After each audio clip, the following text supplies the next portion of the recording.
Some Jewish friends invited Nan and me to a service at a temple in Ann Arbor a number of years back. And while we were there, someone pointed out a woman in the congregation who was the last living member of that synagogue who had survived the Nazi Holocaust. She was well into her 90s then. Last I heard, she's still alive and nearing 100. Got me thinking about how the memory of that barbarity is passing from us. Few are left to tell the story firsthand, and in a scarce couple of years, those events will fade from flesh and blood minds and be kept only in archives, photos, documents, and films. What vigilance will dissipate with them? What commitment to remember and to learn and to never repeat? I sometimes wonder if it is any accident that nationalism and ethnic scapegoating are on the rise in Western countries, just as those who actually suffered their most horrific consequences last time around slip from us. One of the truly confounding questions that people used to debate about the Holocaust is how ordinary citizens allowed it to happen. We didn't know, was the defense. What happened in those camps was kept from us. We didn't realize.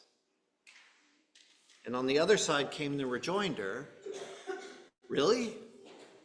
When you saw the cattle cars sardined with people rolling through your towns?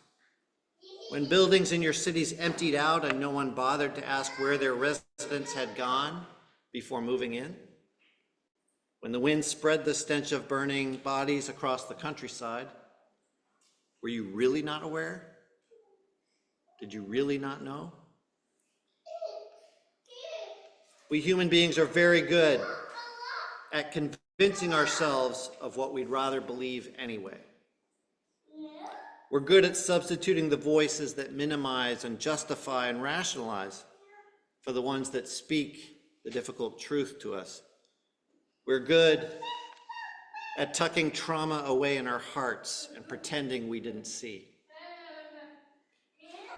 Our skill at this kind of denial, this kind of willed blindness, is in many ways what today's liturgy is all about.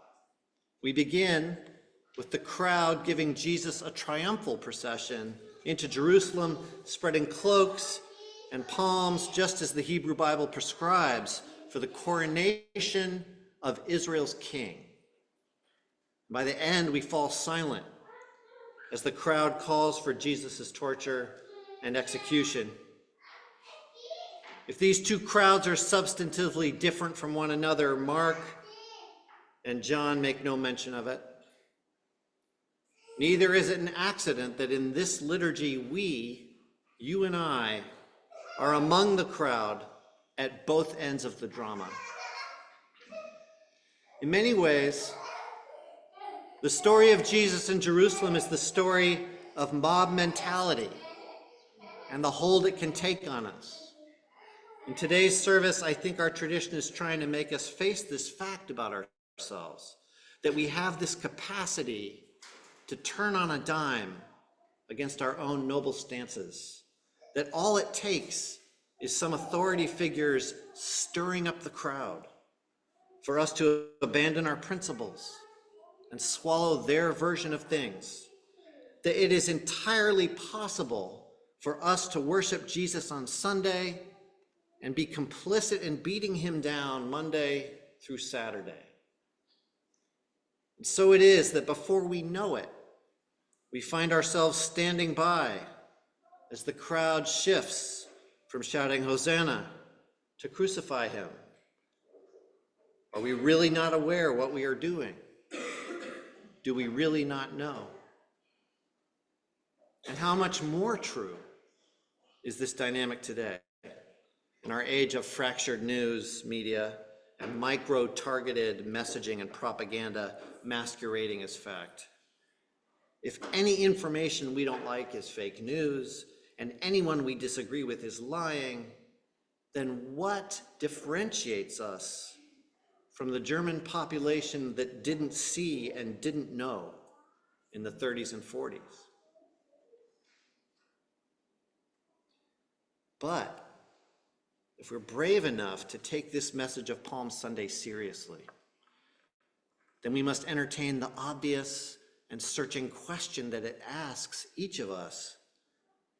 What are the collective crimes that we are tolerating today, or even supporting with our voices, or our votes, or our indifference?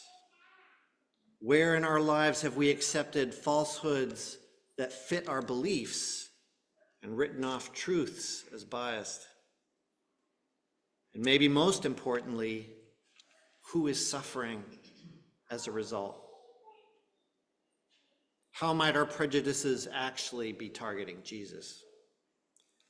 How might we too be shouting, "Crucify him," maybe without even admitting it to ourselves?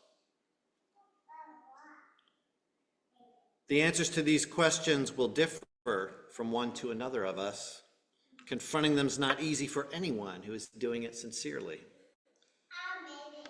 But believe it or not, facing this bad news is actually where the good news begins.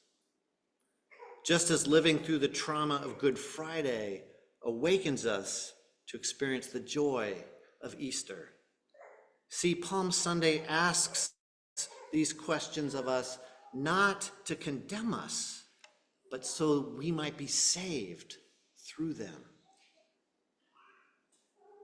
It's not too late, the Spirit cries out to us. Don't go the way of the crowd.